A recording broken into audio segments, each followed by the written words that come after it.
What's up, everyone? Welcome back. Today we're going to be getting back onto the Spartan, and I'm going to try and make it run.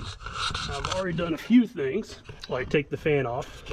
I also took the valve cover off here to check the valves. None seem stuck on this side. But on this side, I can't get the valve cover off because you got the compressor and the bracket for the compressor in the way. So I'm going to have to leave that as is for now. I need to find out if the engine is free and can spin over. To do that, I'll need to take the belts off, the generator off, and the spark plugs. And I noticed, let's see if I can get this one. Oh, there we go. 3 of the 8 spark plugs had these oil burners on them, and this one's pretty black on the inside. So I wonder how that's going to play out. Get that in there pretty good.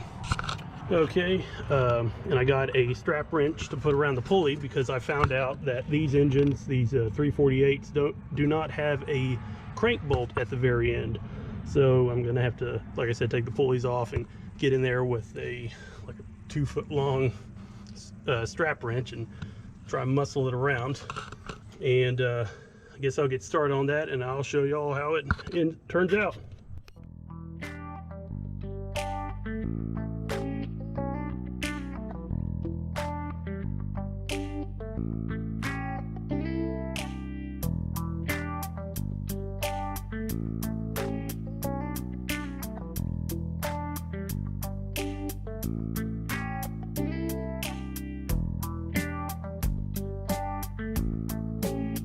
There we go, both of them are off. Yeah, I'd say they were in that position for quite a while.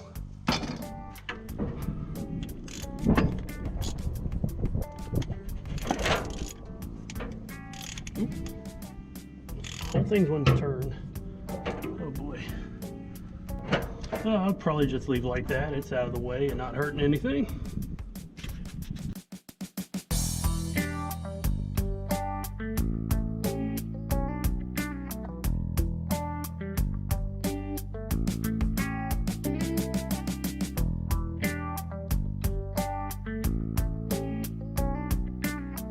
This side I got a lot more stuff to work around. I got one of the lines running to compressor, I got the dipstick, I have the fuel line here going to the carburetor, the battery cables, the heater cables, the heater hoses, my bad.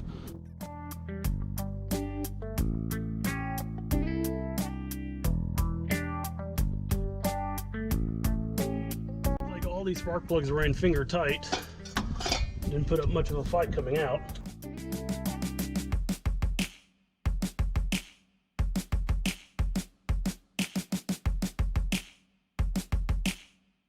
This one's wet. This one is covered in oil. Okay, one more. Let me get in here. Catch my sleeve on everything.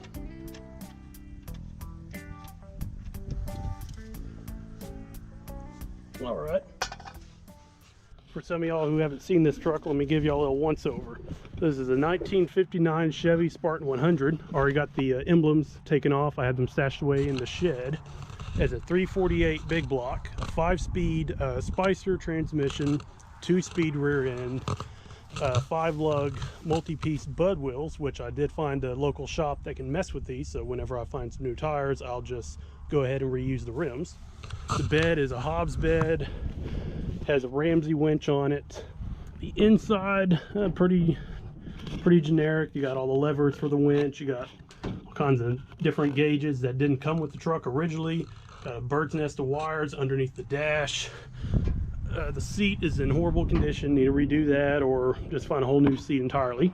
And I have a tarp on this truck because every single window is broken in some sort of fashion. Now, from what I can tell, the truck was originally yellow, and for some reason they repainted it yellow. See, look how nice this looks. I think it's called Yukon yellow. It's like a school bus yellow. Looks really nice, and it still has some nice shine, and it's pretty smooth. It had some big mirrors, but I took those off to put the tarp over. It had saddle tanks, this little storage toolbox. Has a big fifth wheel on it. Has this, I guess, I don't know what the technical term is, but this big roller bar, roller beam. It had 30-foot, well 29-foot long gin poles. I had them over there because I don't plan on using those at all. They're way too long. And if I do want gin poles, I'll just make some that are much shorter. And I've had this truck for almost a year now, and I've really yet to mess with it. I just got it, brought it over here, and kind of let it sit, just thinking of what I want done to it. I kind of would like to keep the 348 in there, and I even thought about maybe even a Detroit, but that might be too heavy for one of these trucks. What, a 6V53, that might be a little too heavy. Might not be enough room in the engine compartment anyways. And also, one thing I noticed, right here on the cow, you have January 28 of 1963, the engine was overhauled with 54,291 miles. And those are the initials, I assume, of either the person who scratched that on here or either overhauled the engine. But the odometer says like nearly 39,000 on there. So this truck or engine has a lot of miles on it. So who knows, that engine just might be toast and I have to find something else to replace it with. Okay, spark plugs are out, and I had them sitting on a box with their corresponding cylinder number. As with any, or pretty much all Chevy engines, you got the cylinders 1, 2, 3, 4, 5, 6, 7, and then 8. On here, number 6 has a lot of oil on there. It's really shiny, so don't know what's up with that. Number 1 had an oil burner on it, and as I said, there were 2 others with oil burners, but they stayed in the block. Let's see here. It was number 2 and maybe 7, or no, it was 5. So 1, 5, and oh heck, what did I say? No, oh well. But just about time to spin the engine over and see if it's worth the darn.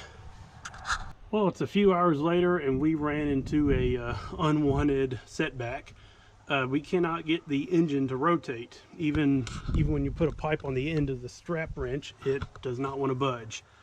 Yeah, I had the spark plugs out. I've had basically everything going for it, but just does not want to spin. I did put a heavy dose of WD-40 in the cylinders before I put the plugs back in, so I'm going to let that sit for a little while. And I guess either tomorrow or, well, this upcoming week, I'm going to get some of that Marvel's mystery oil and squirt some in there when I get the chance, and hopefully that does the trick. Other than that, we kind of had the idea of tying this to the tractor and giving it a little pull in gear and see if anything happens out of that, but I don't want to break anything. I really don't. So yeah, I'll see y'all in a few days and give you my next plan of action. Also, while we're at it, check out what I found.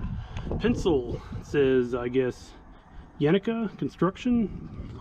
Hopefully I'm pronouncing that right. It's also out of Taylor, Texas, and I find that kind of funny because on the truck here it says Percorny Construction, and it's based in Taylor, Texas. It's kind of hard to read, but trust me, I wonder if one bought out the other. Don't know, but that's kind of interesting. Kind of funny. Ow, my knee. Found this pencil way down in here, so I don't know how it got there, but it's been there for a while. Oh, that's pretty cool. I'm gonna hang on to that. Well, it's been several weeks. I have some kind of good news. After continuously spraying PB Blaster down into the cylinders, we finally got the engine to break free. But the bad thing is it's stuck again for whatever reason. I don't know if it's because there's rust in the cylinders or there's a like a rocker or a push rod hanging or a valve or something. Not quite sure, but I have gotten it to rotate several times before, just constant revolutions. But for right now, I don't know why, but it is stuck. So what I'm going to do, take the compressor off so I can get to the valve cover here, take that off and see how the rocker arms are on this side. And as you can tell, I got the carburetor off and we put the distributor in, and I did a little cleaning, got a screwdriver and the vacuum over here. And I noticed there is a lot of red RTV along the intake manifold here. I wonder how much of that got into the engine and either went through the oil or just sitting in there. But hopefully they didn't put that much, or hopefully there's not this much sticking out the other side. But I guess I'll eventually find that out whenever I need to take the intake manifold off. But for right now, I'm going to take the compressor off, and I have all the lines taken off, and everything's out of the way. All I have to do is get these 2 bolts, and there's a bolt down here and a bolt over here I need to take out, and that should let this just come right on out as one big piece. Got the oil line off, got all the various air lines. So let me get to it.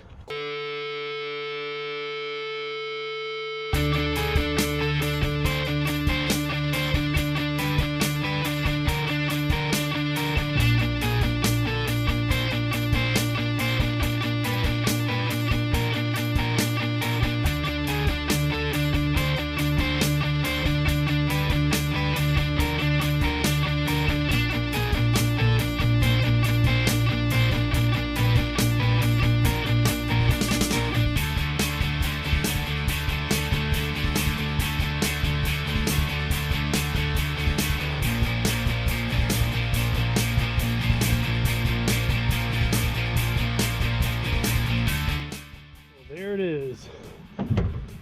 True Flow 400 Bendix Westinghouse. And this thing is built stout. It's heavy. Man. Let's see. Oh. This is basically just held on by 4 bolts. Let's see.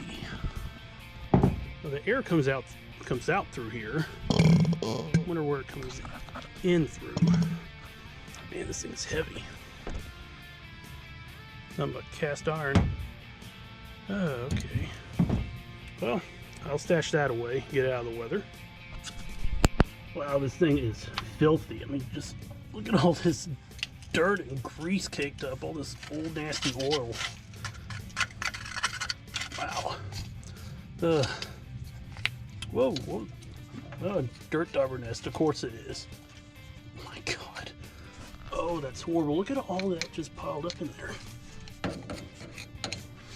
Well, I need to get the bolts and put them back into these holes so no dirt gets in them. Just wow. Huh.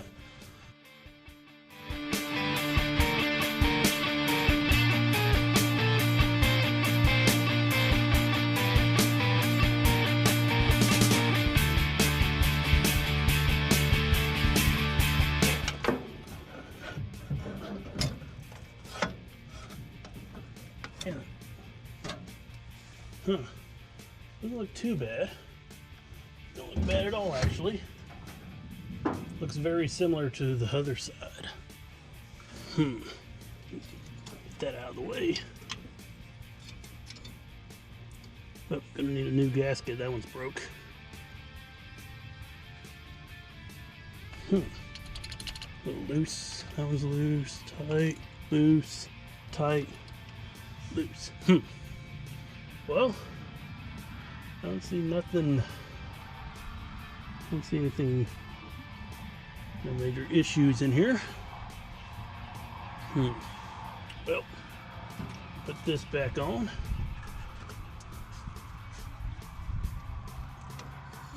Of course. Well, fine. Go down there. I'll leave that as is. Man, I don't know what the deal is. This thing was spinning over good last time. Gosh. I mean, literally, just a few days ago, I was spinning this thing over. Maybe we need to give it a little persuasion with the old farm oil. Well, I'm going to call it a day. The sky is gray and it's sprinkling a bit. We're expecting some rain, so I'm going to get all the tools put up and put the tarp back on the truck. And hopefully I'll pick back up on this in the next few days. You don't know how happy I am to have a little wagon like this. I just realized, look at all the dirt dauber nest under this thing. Even one on that side. There you go. I wonder how long these been under here. No, who knows? These things might be older than I am. You know what? I'm just gonna end the video here. Make this part 1 of maybe part 2 or part 3 series. Hopefully it doesn't go any longer than that. But hey, look, 1959 Biscayne. Look for that in an upcoming episode. I'm gonna see if that thing's even worth saving. But anyways, in my little storage building here, like and subscribe if you want to see any more of my Spartan or my Apache, or see if the Biscayne is worth doing anything to. So I'll catch y'all later. Bye.